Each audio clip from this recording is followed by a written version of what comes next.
बखरिया अलग रहबै ना पिया बाटा बखरिया अलग रहबै ना अलग रहबै ना हो अलग रहबै ना पिया बाटा बखरिया अलग रहबै ना पिया बाटा बखरिया अलग रहबै ना। हमरे ससुर जी के तीन महलिया हमरे ससुर जी के तीन महलिया जौने में लागई खिड़किया उहैले बैना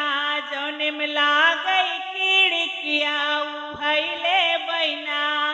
पिया बाटा बखरिया अलग रहबै ना पिया बाटा बखरिया अलग रहबै ना। हमरे ससुर जी के तीन बेटउआ हमरे ससुर जी के तीन बेटउआ जवन करै नौकरिया उहैले बैना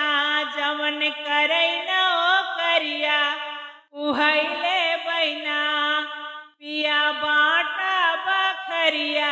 अलग रहबै ना पिया बाटा बखरिया अलग रहबै ना। हमरे ससुर जी के तीन बिटियावा हमरे ससुर जी के तीन बिटियावा जवन भैले बियहवा उहैले बैना